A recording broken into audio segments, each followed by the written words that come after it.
Well, the question says there were some teachers, boys and girls in the hall. For every 2 teachers, there were 3 boys. For every 5 girls, there will be 7 boys. After 24 teachers left the hall, 1/7 of the remaining people in the hall were teachers. So how many boys were there? Firstly, we know that we are told that for every 2 teachers, so we draw 2 units of teachers, alright, in the hall, there will be 3 boys. So we draw 3 units to represent the boys, okay? Then for every 5 girls, there will be 7 boys. So we want to cut these 3 units of boys into 7 equal parts. Alright, if these 7 equal parts, then the number of girls will be 5 parts. That's what it means.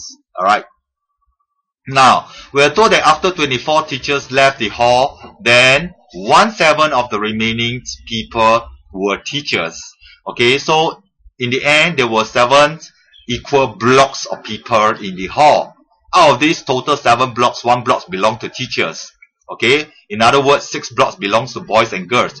And we know that none of the boys or girls left the hall. Neither were there any boys or girls added into the hall. And therefore, we know that the total number of boys or girls remain the same at 6 parts. Alright? Sorry, 6 blocks. And out of which there were total of 7 blocks. So 1 block belongs to the teachers remaining. And all this happened because 24 teachers left the hall. This is how we complete the models. Okay? And the question is, how many boys were there? That means, firstly, we need to find out what is block, parts, or units in equivalence, alright? And we want to find out what is this 7 parts or 3 units. Now, to do that, firstly, looking at the models for the boys and girls, straight away we can tell that 12 parts is equivalent to 6 blocks. And therefore, 2 parts is equal to 1 block. 2 parts is equal to 1 block. So now I want to convert all the parts and blocks and make it to be the same. Alright, so as we go on, we look at the model and we convert all the blocks to parts. Okay, since there are 6 blocks here, therefore it's equal to 12 parts. And 1 block here is equal to 2 parts. Then we look at this part of the model. Okay, on top we have 2 units, and the bottom we have 2 parts and 24 people. Okay, so dividing this by 2, you will get 12. Dividing this by 2, you'll get 1 part. Which means to say that 1 unit is equivalent to 1 part plus 12 people. Alright, if 1 unit is equal to 1 part plus 12 people, then we can substitute the unit of boys as 1 part plus 12 for each.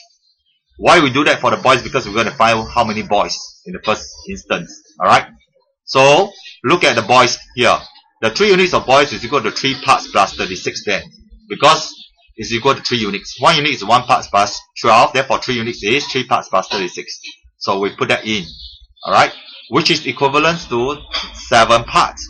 And then looking at comparing these 7 parts to the 3 parts and 36 boys here of the model, right, straight away we know that 4 parts is equivalent to 36 boys or 36 people. By taking 36 divided by 4, that will give us 9. So 1 part represents 9 people. Okay, and we're supposed to find the total number of boys there. We know, since we know the value of parts here, we make use of parts. There were altogether 7 parts of boys. So we take 9 multiplied by 7, that gives us 63. Alright, so the answer to these questions is there were 63 boys in the hall. Thank you for using Playmaths.com.